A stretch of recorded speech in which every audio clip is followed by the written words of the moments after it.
Essence of the Body Mind, Sin Fa Shang, Riwayat Suci bagian 28. Bersatu hati mewujudkan tanah suci. Melangkah harus dengan lembut agar tidak menyakiti bumi. Kita harus bersungguh hati dalam segala hal yang kita lakukan agar bumi kita tidak ditutupi oleh debu dan sampah. Bagaimana membuat bumi kembali bersih? Hal inilah yang ingin kita lakukan, relawan Seci dengan hati yang tulus. Hingga saat ini, dan barisan relawan Seci pun semakin panjang. Setiap orang tidak memiliki hati yang mendua, yaitu satu hati dan satu tekad, serta bersumbangsi dengan tulus. Yang mereka lakukan dan yang mereka katakan, semuanya adalah kebaikan. Baik dengan melakukan pembersihan di kota, ataupun membimbing orang-orang untuk menghargai berkah. Itu semua adalah kebajikan. Namun yang paling penting adalah pelestarian batin. Jika dalam batin kita tidak ramah lingkungan, dan hanya seperti itu dalam melakukan daur ulang di luar, hal tersebut hanyalah sebuah kulit luar saja. Oleh karena itu, kita seharusnya mengajak semua orang untuk memiliki tekad yang sama. Dimulai dengan pelestarian dari dalam batin kita, terus melakukan sampai pada pelestarian lingkungan yang ada di luar. Dengan demikian, kita dapat melakukannya dengan lebih mantap, karena keindahan dapat membersihkan keburukan, dan kebajikan dapat mengusir kejahatan. Oleh karena itu, batin kita semacam itu harus senantiasa dijaga baik. Kebenaran, kebajikan, dan keindahan ini adalah hal-hal yang paling menyentuh hati. Riwayat Suci bagian 28. Bersatu hati mewujudkan tanah suci. Kondisi dunia internasional 1990. 11 Februari 1990, Pemimpin Afrika Selatan Nelson Mandela dibebaskan setelah dipenjara 27,5 tahun. 2 Agustus 1990, Irak menguasai Kuwait. 3 Oktober 1990, Jerman Barat dan Timur bersatu kembali. Kondisi masyarakat Taiwan 1990. Maret 1990, Majalah Time Amerika Serikat menerbitkan 2 halaman penuh penggambaran Taiwan sebagai pulau keserakahan. Maret 1990, Wild Lily Student Movement menjadi aksi protes terbesar dalam sejarah Taiwan. Sejarah Seci 1989 sampai 1990. 30 September 1989, Kata Perenungan Jingse Master Cheng Yen diterbitkan. 15 Oktober 1989, tim penulis Seci didirikan. 25 Oktober 1989, Asosiasi Ibu dan Kakak Ite didirikan, kemudian berganti nama menjadi Asosiasi Ayah Se-Cheng dan Ibu Ite. Juli 1990, Kantor Perwakilan Seci Inggris didirikan dan menjadi kantor perwakilan Seci pertama di Eropa. 19 Juli 1990, dalam kuliah umum kesejahteraan sosial THU Foundation, Master Cheng Yen diundang untuk memberikan ceramah di seluruh Taiwan. 25 Juli 1990, Barisan Seceng didirikan. 23 Agustus 1990, dalam seminar Master Cheng Yen menghimbau orang-orang menggunakan tangan yang bertepuk tangan saat itu untuk melakukan pelestarian lingkungan. Ini menjadi awal misi pelestarian lingkungan Seci. Penerbitan Kata Renungan Jingse. Sifat hakiki Buddha kita adalah abadi. Keberadaan dari prinsip kebenaran juga abadi. Hanya saja, apakah mereka sesuai dengan kapasitas kita? Jika mereka sesuai dengan kapasitas kita, maka setiap kata-kata adalah dharma yang menakjubkan. Terpikir tentang kata perenungan Jingse, langsung teringat Tuan Kau. Sangat bersyukur, dia adalah yang bekerja di bagian budaya humanis. Dia juga seorang wartawan yang luar biasa. Tuan He Kuok Ching menggunakan bahasa yang sering dia dengar. Dia merasa itu sangat bermanfaat. Kemudian memperkenalkan Tuan Kau. Tuan Kau Sing Tian langsung terbangkitkan hatinya, dan beliau mengundang Jin Yuang. Dia berharap dia bisa menyusun kalimat pendek seperti sebuah kalimat yang pendek, bahkan sepotong saja, sedikit demi sedikit, dia mengeluarkannya dari buku. Saat itu semuanya majalah bulanan dan sebagainya. Sebuah ungkapan yang singkat, terus-menerus seperti itu untuk mencarinya. Kemudian mengeditnya. Sepenggal kalimat yang begitu singkat, mereka bisa menggunakannya. Semua adalah orang yang berkapasitas tinggi dan berpandangan bijak. Sangat bersyukur terhadap semua insan suci, semua yang telah mereka lakukan. Apabila tidak ada orang sebanyak ini tersebar hingga di berbagai pelosok, bukan hanya di Taiwan, selama masih ada tempat yang dipijak oleh insan suci, setiap orang akan dapat menikmati dan menerapkan kata perenungan. Menerima adalah pahala, yang berarti Anda sendiri menerima dan menerapkannya. Sebenarnya sesama umat manusia terus-menerus saling bersumbangsi. Ini adalah kebajikan. Jadi asalkan ada orang yang berpijak di atas tanah, menerima dan menerapkan kata perenungan, maka akan menjadi pahala kebajikan. Banyak orang yang bisa merasakannya dan menyentuh banyak orang. Tidak peduli apakah nenek yang berusia 90 ataupun 100 tahun, dia pun dapat menyebarkan dharma. Karena mereka mempraktikkan dalam tindakan nyata. Anak-anak pun juga dapat saling menyebarkan dharma. Lihatlah anak TK ini. Setelah guru mengajari mereka, mereka dapat menggunakannya dalam kehidupan sehari-hari. Saat mereka pulang, mereka dapat membimbing orang tua mereka. Kisah yang demikian menarik juga sangat banyak. Oleh karena itu, semua ini dapat dilakukan tanpa memandang usia. Tentu saja juga kanen kepada perkumpulan guru yang telah mempromosikan kata perenungan di sekolah-sekolah. Di sekolah tidak hanya siswa TK, SD, SMP, SMA, maupun universitas, mereka dapat menerima dharma. Ini dikarenakan dedikasi para guru. Mereka menggunakan dharma dalam pengajarannya. Siswa menggunakannya dalam kehidupan mereka sehari-hari, sehingga dapat digunakan oleh orang tua, guru, maupun siswa.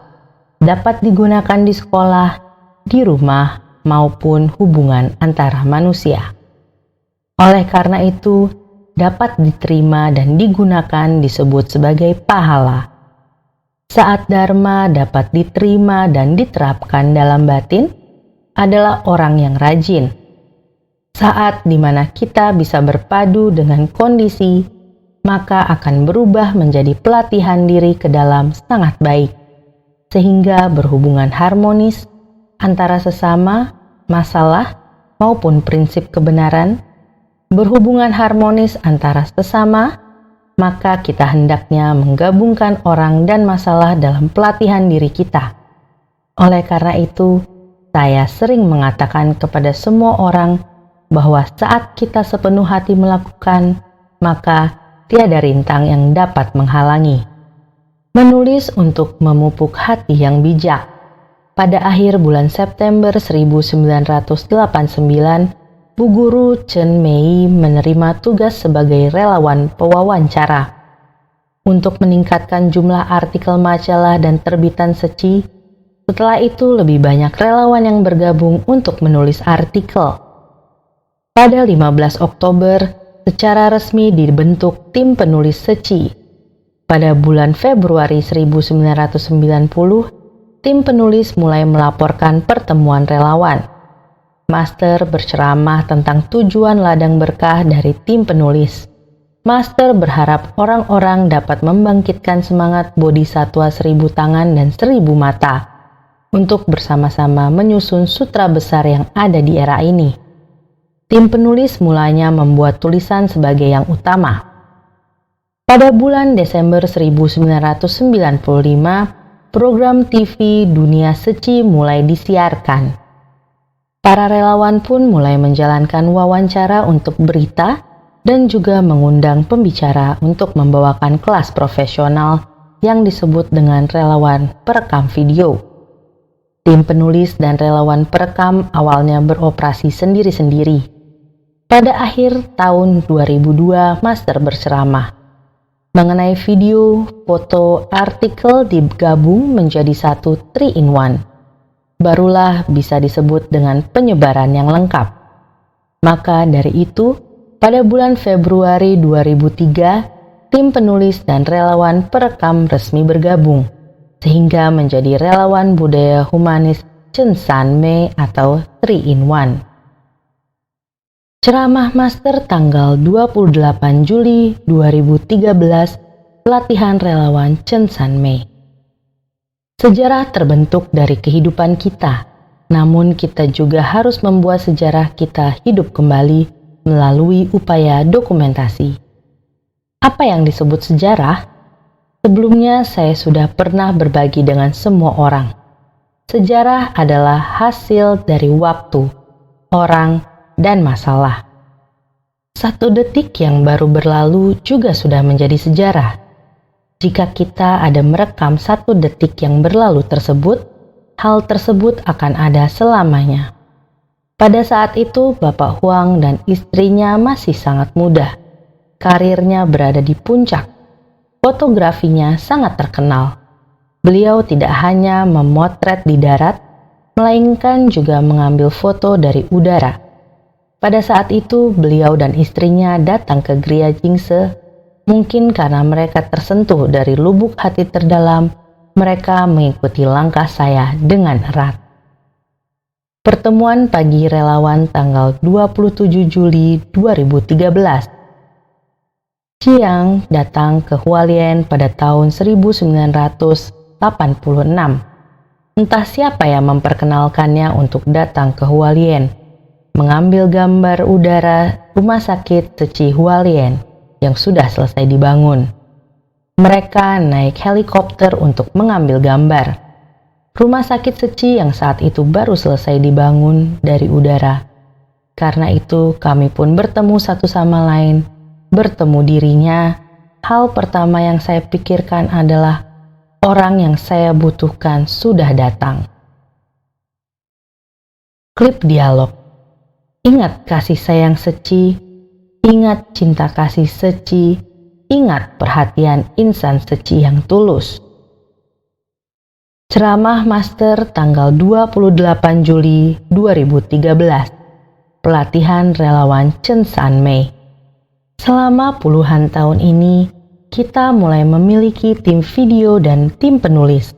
Dengan adanya tim video dan tim penulis, ketika terjadi bencana alam atau malapetaka akibat ulah manusia, latar belakang dan budaya orang-orang di negeri itu dapat direkam dan ditulis dalam artikel.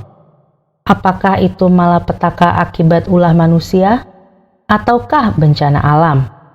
Orang yang menderita, latar belakang keluarga mereka, dan kisah memprihatinkan yang mereka hadapi, semuanya direkam dalam setiap lembar foto, audio, dan video, sehingga rekamannya menjadi lebih lengkap. Dengan demikian, kita bisa segera mendengar suara orang yang menderita. Pertemuan pagi relawan tanggal 17 November 2002. Tentu berita yang disebarkan dari Seci adalah aliran jernih, adalah orang baik, adalah hal yang baik. Semua adalah menyebarkan cahaya sifat manusia. Oleh karena itu, orang bisa menyebarkan ajaran demi untuk menyucikan hati manusia, masyarakat damai dan sejahtera. Tentu mesti ada akumulasi cinta kasih dari banyak orang, baru ada satu kekuatan untuk menggalakkan. Oleh karena itu, sangat bersyukur ke insan seci, terlebih lagi relawan seci kita banyak. Relawan komite wanita, komite pria, ada lagi relawan pelestarian lingkungan, asosiasi guru, muda-mudi, dan lain-lain. Sumber kekuatan orang tentu yang paling perlu diperhatikan adalah komite wanita, komite pria. Komite wanita tidak berhentinya pagi mengunjungi setiap keluarga donatur, menceritakan apa yang semua seci lakukan, dengan sikap yang paling tulus memberitahunya agar semua orang di masyarakat memahaminya, bisa melihat apa yang seci lakukan, agar mereka terharu, tahu melakukan hal ini adalah sangat berarti. Oleh karena itu, dukungan donatur.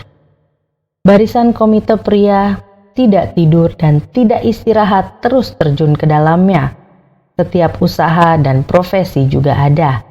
Oleh karena itu, semua yang dilakukan di mana ada bencana, segera akan terlihat di sana ada insan seci bersumbangsi. Biasanya tidak hanya dikatakan berhadapan dengan donatur, tidak hanya menjaga batin orang, juga harus menjaga pelestarian lingkungan bumi. 28 Juli 2013, pelatihan relawan Chen Sanmei. Demikianlah yang saya lihat, dengar, dan rasakan. Hadirin sekalian, apakah Anda mengetahui tekad saya masih berkesinambungan sampai sekarang tanpa terputus? Saya sangat tersentuh. Semua hal ini saya saksikan. Bodhisatwa dunia di zaman modern ini bukan hanya melakukan perbuatan baik. Mereka merekam video bukan hanya karena hobi, mengambil foto dan menulis artikel. Semua hal ini dilakukan bukan berdasarkan hobi, sama sekali bukan. Setiap orang yang memiliki hati yang tulus mengambil tanggung jawab dan berkorban, sehingga saya sangat mengagumi mereka, sangat tersentuh. Saya selalu berpikir, jiwa kebijaksanaan setiap insan mengikuti jiwa kebijaksanaan master, saling berhubung tanpa terputus, sangatlah dekat. Sampah menjadi emas. Ceramah Master 12 September 2010. Acara apresiasi pelestarian lingkungan wilayah utara ke-20. Misi pelestarian lingkungan kita dimulai pada 23 Agustus 1990. Master memberikan ceramah dalam seminar di Taichung. Seminar itu dihadiri oleh ribuan orang. 23 Agustus 1990, Seminar Kesejahteraan Masyarakat T.H. Wu Foundation. Saya berterima kasih kepada T.H. Wu Foundation yang telah memberikan saya kesempatan ini.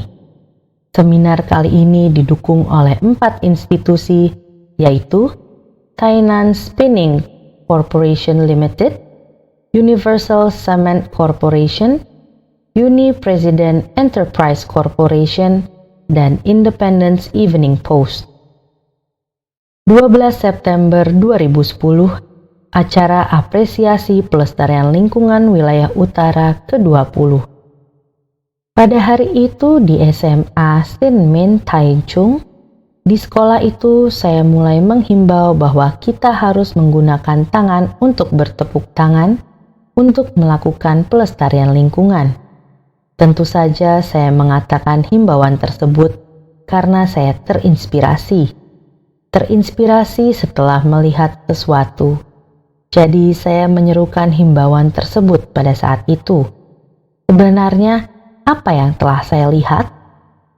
Apa yang saya lihat terjadi pada pagi itu ketika saya ingin pergi mengunjungi guru saya, itu terjadi pagi sekali. Pagi-pagi sekali saya mulai keluar dari kantor cabang Seci Taichung, melewati daerah perkotaan di Taichung. Di sana ada sebuah jalan besar di depan gereja. Di jalan besar itu, dari jauh saya melihat sebuah gereja terletak di sudut perempatan jalan. Gereja itu terlihat sangat jelas. Sebagai seorang Buddhis, saya melihat gereja Katolik yang sangat tinggi dengan tanda yang sangat jelas. Namun ketika mendekat, saya melihat banyak kertas dan plastik bertebaran di tanah. Pagi itu kebetulan ada angin. Karena sudah akan memasuki musim gugur, bulan Agustus sudah dekat musim gugur. Pada saat itu, angin di pagi hari bertiup sehingga plastik dan kertas berterbangan di tanah. Saat itu saya bertanya pada Tuan Lee, "Mengapa jalan ini bisa begitu kotor?" Dia berkata kepada saya, "Master, tidakkah kamu tahu? Jalan ini adalah pasar malam di malam hari. Saat matahari terbenam, banyak orang datang membuka kios, menjual makanan, pakaian, atau alat rumah tangga. Mereka membuka kios di sini, terutama yang menjual makanan. Sekitar jam 3 atau 4 pagi mereka tutup kios, sehingga semua yang tersisa adalah karton, kotak karton, plastik, sampah. Banyak sampah yang tidak mau dibersihkan oleh siapapun. Hati saya merasa sangat berat. Hingga malam itu ketika saya ingin berceramah, Wali Kota Taichung duduk di barisan depan. Ketika saya mulai berbicara, jalan yang saya lewati di pagi hari, apa yang saya lihat, apa yang saya rasakan, saya mengulang kembali. Setelah saya berbicara ini, saya berkata, Taichung adalah jantungnya Taiwan kita. Terletaknya tepat di pusat Taiwan. Ini adalah sebuah kota budaya kuno. Sayangnya, orang tidak tahu menghargai budaya kota ini, merasa bahwa jalan ini sangat kotor.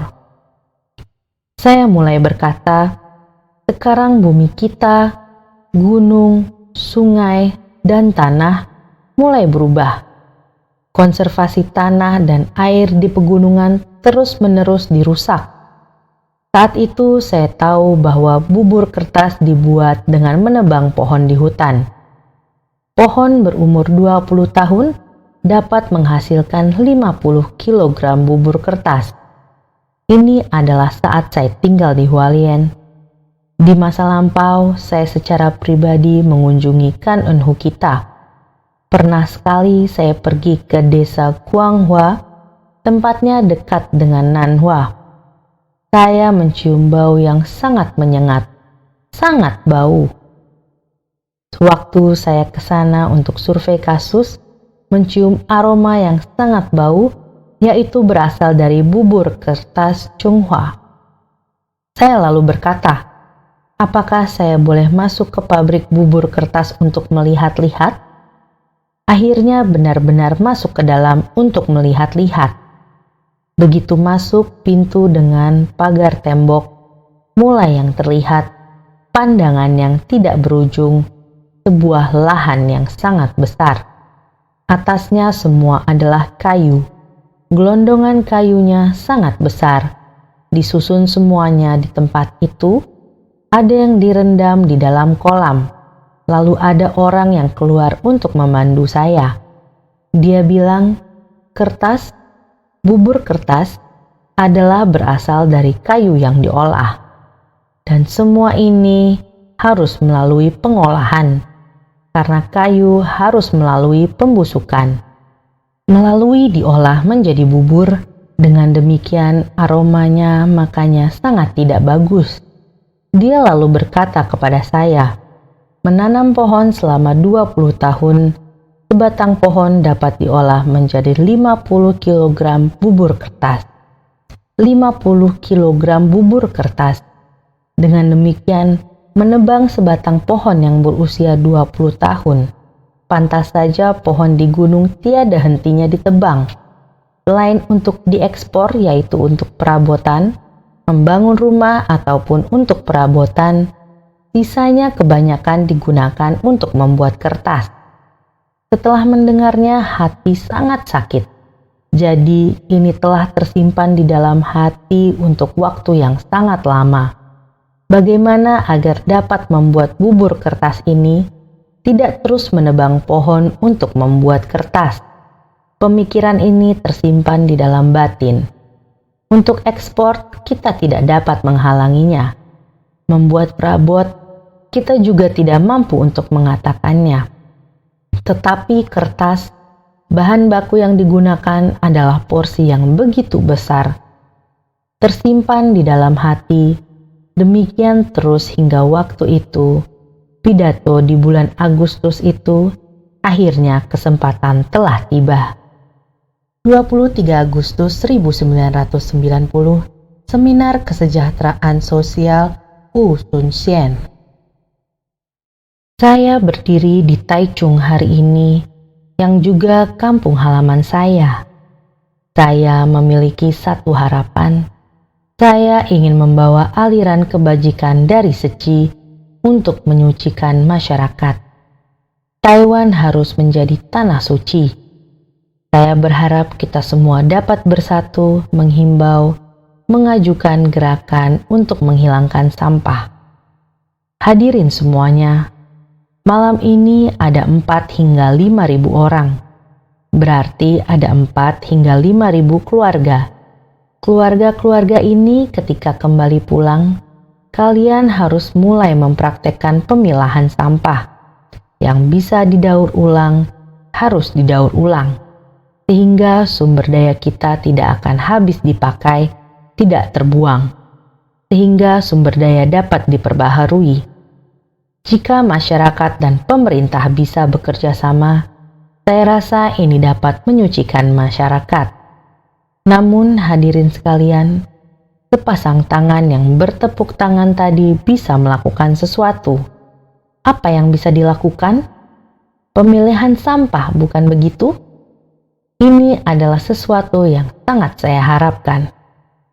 12 September 2010, syukuran 20 tahun pelestarian lingkungan wilayah utara.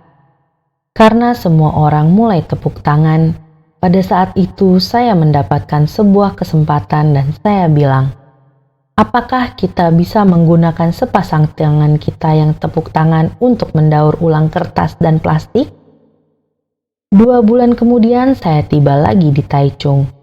Ada seorang anak perempuan, kurang lebih 20 tahun, masih sangat muda. Dia pagi-pagi datang ke cabang Taichung dan kasih tahu ke saya, "Master, ini donasi saya ke Master.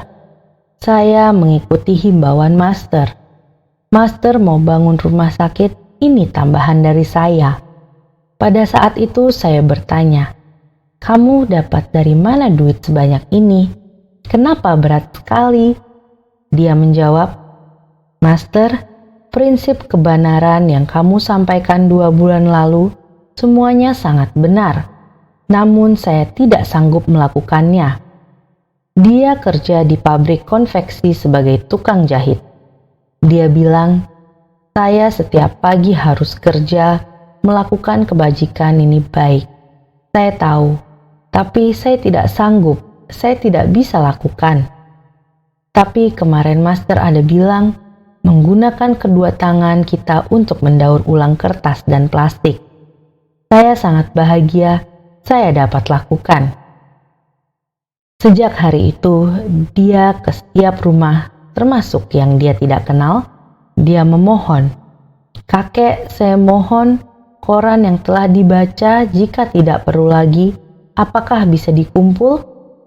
Saya setiap minggu ambil dari kakek, bisa?" Paman lalu bertanya padanya, "Anda ingin apa?" Dia lalu mulai mengatakan yang saya katakan. Di Hualien ada seorang master yang berkata begini dan begini, dengan sepasang tangan yang bertepuk tangan untuk mengumpulkan kertas ini. Saya berpikir, jika setiap rumah bisa mengumpulkan kertas koran tidak menyia-nyiakan dan saya datang mengambilnya, dengan demikian saya bisa membantu Master membangun rumah sakit. Lalu paman itu berkata, "Kamu seorang anak perempuan yang berani. Baiklah, saya bisa membantu kamu. Kamu setiap minggu datang ke tempat saya ambil koran." Anak perempuan ini merasa baru mulai saja sudah diberikan dukungan dari orang pertama, sehingga dia ke rumah kedua dan memencet bel pintu dan mengatakan hal yang sama. Demikian setiap rumah dipencet bel pintunya dan mengatakan hal yang sama ke setiap rumah.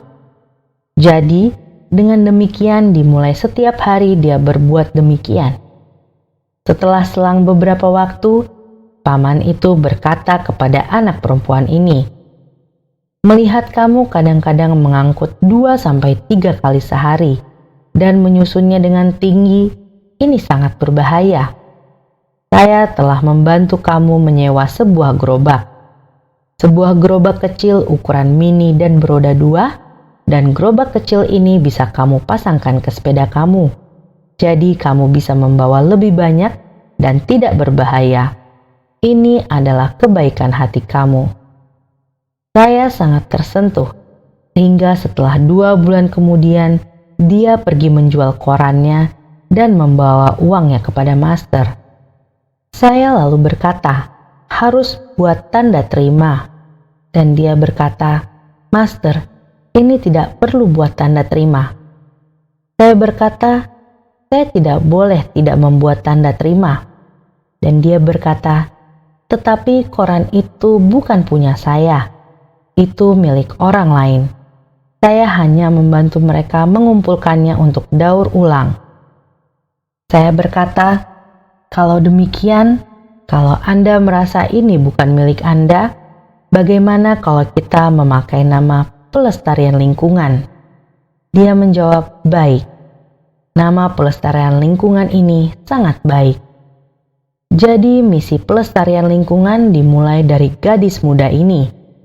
Sejak itu, misi pelestarian lingkungan dimulai dari Taichung, terus berkembang ke wilayah utara dan selatan Taiwan.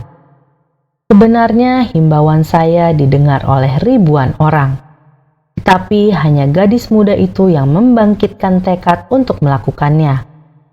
Dia membawa uang ke kantor cabang Seci Taichung. Pada pagi itu ada sekitar 20-30 orang komite yang berada di sekeliling saya dan berbincang dengan saya. Saya berkata kepada mereka, "Ini disebut butiran beras dapat memenuhi lumbung dan tetesan air dapat membentuk sungai." 20-30 orang di sana mendengarkan kata-kata saya. Mereka berkata, "Jika demikian Sece di desa kita juga bisa pergi memencet bel rumah orang dan mengumpulkan barang daur ulang dari rumah ke rumah." Sejak saat itu, para relawan mulai melakukan daur ulang di desa Liming, Taichung. Di sana ada banyak pabrik yang memiliki kardus bekas. Pada saat itu, fokus mereka adalah kertas karena saya berbicara tentang bubur kertas. Sehingga semua orang memulai dan mengumpulkan kertas. Begitu anggota komite itu berkata seperti itu, anggota komite lainnya juga berkata, "Kami juga akan melakukan daur ulang di komunitas kami." Jadi lebih dari 30 anggota komite itu yang melakukan daur ulang di komunitas mereka. Seperti itulah mereka melakukan tindakan nyata dalam komunitas. Intinya, meski ini hanya tindakan kecil, tetapi dampaknya makin lama makin besar. 23 Agustus 2010, pertemuan pagi relawan. Oleh karena itu, dengan menggunakan sepasang tangan yang bertepuk tangan untuk mengerjakan daur ulang, seperti inilah terus menyimpan dalam batin. Saya benar-benar sangat berterima kasih.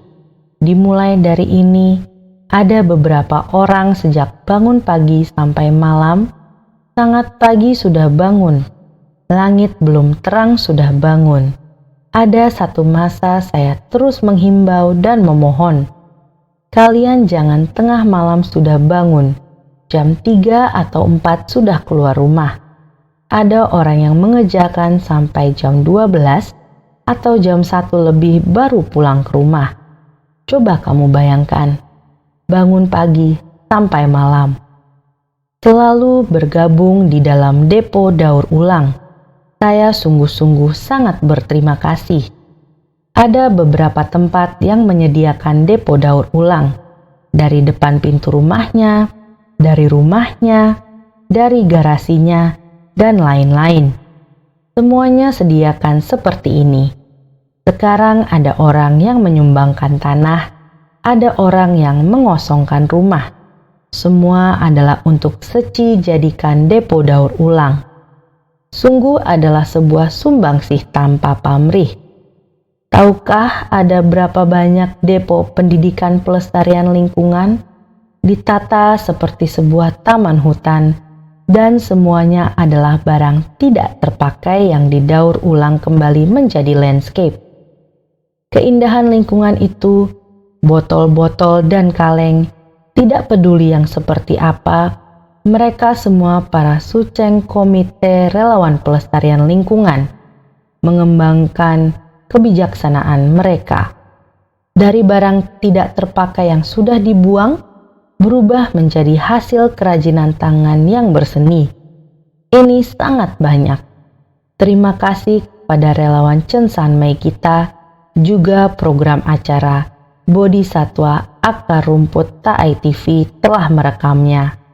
Saya sudah melihatnya. Setiap kali saya selalu sangat bersyukur melihat anak-anak ini begitu muda. Juga depo pendidikan pelestarian lingkungan membawa ke depo daur ulang untuk melihat. Di saat bersamaan, membiarkannya bergabung, membuat prinsip kebenaran dari pelestarian lingkungan yang sangat dalam dan menakjubkan ini, dengan kata-kata yang sangat sederhana untuk mengajarkan. 18 Januari 2016, pemberkahan akhir tahun wilayah utara. Kita harus melindungi bumi, karena di atas bumilah tempat kita bergantung hidup. Jika bumi tidak sehat, maka akan terjadi bencana. Kita yang tinggal di atas bumi juga tidak akan aman. Kita semua demi bumi yang sehat, maka harus melestarikan lingkungan. Sang Buddha memberitahukan kepada kita, di masa yang akan datang, bencana akan semakin sering terjadi di dunia. Bencana besar akan kerap terjadi. Ada begitu banyak bencana di dunia. Bencana besar yang terjadi di berbagai negara disebabkan oleh peningkatan suhu bumi, angin topan. Bencana banjir akan lebih sering terjadi. Emisi karbon harus dikurangi. Suhu bumi barulah akan menurun. Barulah derajat kepanasan tidak begitu tinggi. Namun, ini membutuhkan bidang industri menurunkan sedikit tingkat produksi. Jangan memproduksi begitu banyak. Semakin banyak konsumen, semakin banyak sampah. Ini sudah pasti. Kini banyak barang yang kita kumpulkan. Banyak barang yang masih baru atau masih sangat bagus. Betul tidak? Barang ini belum usang, sudah dibuang. Jika tidak dikumpulkan oleh kita, barang tersebut akan tergeletak dalam tumpukan sampah. Di dalam tumpukan sampah ini, begitu diguyur hujan deras akan terbawa oleh angin, dan saluran air akan tersumbat, dan air besar akan menjadi banjir. Ini adalah prinsip kebenaran yang sudah pasti. Pertemuan pagi relawan tanggal 23 Maret 2015. Sampah yang tidak bernilai ini dilihat orang-orang adalah tidak bernilai. Kita masih tetap memungut pulang. Tidak hanya dipungut, tetapi kita juga memberikan sumber kehidupan yang baru menjadi sesuatu yang benar-benar dapat digunakan dan diproduksi kembali. Dan objek barang yang berkualitas sepanjang jalan yang telah kita jalani benar sangatlah sulit. Bodhisatwa pelestarian lingkungan tidak fokus pada harga. apakah bernilai atau tidak. Mereka hanya peduli jangan sampai menyebabkan polusi pada tanah. Orang-orang yang membutuhkan, kita mengalah pada orang-orang yang butuh, yang tidak ingin dipungut dan tidak bernilai. Mari relawan Seci yang mengumpulkannya. Setiap bodhisatwa yang berada di sana dengan cinta kasih yang tulus peduli terhadap bumi. Di sana mereka mempraktikkan dharma. Tumpukan sampah ini adalah ladang pelatihan diri mereka. Meskipun di tempat ini berhadapan dengan yang kotor dan bau, tetapi inilah ladang pelatihan diri mereka. Jika tidak ada pelestarian lingkungan Seci, yang berada di hadapan kita adalah tumpukan sampah bagaikan gunung. Benar-benar menjadi sampah yang tak berguna, mungkin dikubur dan menyebabkan kerusakan bumi, atau bahkan disia-siakan. Maka sumber daya yang berguna ini akan hilang. Jadi, ketika melihat insan Seci, tidak ada yang bau kantong plastik. Tidak ada yang mau styrofoam. Barang-barang semacam ini banyak orang yang tidak mau kecuali insan Seci. Insan Seci tidak hanya memberikan kepada keluarga pemulung. Pada saat yang sama, ketika kita menemukan pemulung saat melakukan pelestarian lingkungan, kita akan memberikan perhatian. Ada ribuan keluarga setiap tahunnya. Insan Seci mulai terus memberikan perhatian, membantu, dan mendampingi. Hal ini tidak hanya tidak ada pembagian, mengurangi sumber daya mereka, tetapi juga meningkatkan pengasuh. Kita menjaga mereka, kelompok lansia ini. Kita memahami kondisi keluarga mereka, berbagai hal dalam keluarga mereka, dan lain-lain. Bukankah semua hal ini ditemukan pada saat kita melakukan pelestarian lingkungan? Depo Pendidikan Pelestarian Lingkungan Liming, 8 September 2010. Singkat kata, kita murni dan jernih pada sumbernya. Benda yang benar-benar berharga, sumber daya dari sumbernya. Lihat bagaimana kita menggunakannya. Dulu menyadari ada yang bisa membuat kapas untuk dijadikan baju.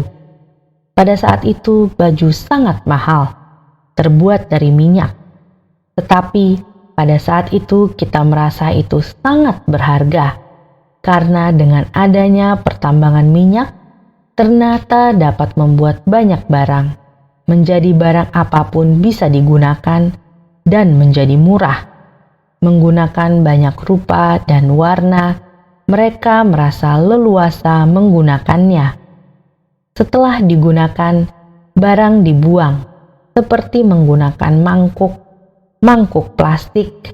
Di restoran menggunakan mangkuk sekali pakai, digunakan sekali dan dibuang. Kebutuhan sangat banyak. Itu benar-benar sangat melukai bumi, sehingga kita sekarang mulai menggerakkan. Kita jangan menggunakan benda sekali pakai dan buang. Kita seharusnya kembali pada masa lalu, terus digunakan kembali, sehingga kita sekarang menyemangati semua orang harus menghargai berkah. Jangan boros, mengurangi berkah. Mengurangi berkah maka akan melukai bumi, merusak iklim. Ini dinamakan mengurangi berkah. Sehingga kita semua harus lebih bersungguh hati mengambil kembali berkah ini. Orang yang mengambil berkah, ada berkah maka ada keberuntungan, akan kaya. Keberkahan dan kebijaksanaan ini benar-benar seperti kaum bangsawan. Yang paling berharga adalah memiliki keberkahan dan kebijaksanaan. Orang yang memiliki keberkahan dan kebijaksanaan adalah orang yang paling kaya, sehingga kita semua kaya akan cinta kasih. Berharga adanya kebijaksanaan, inilah yang paling berharga dalam kehidupan. Perbincangan singkat melakukan pelestarian lingkungan di mana-mana, lingkungan bersih, dan tiada kerisauan.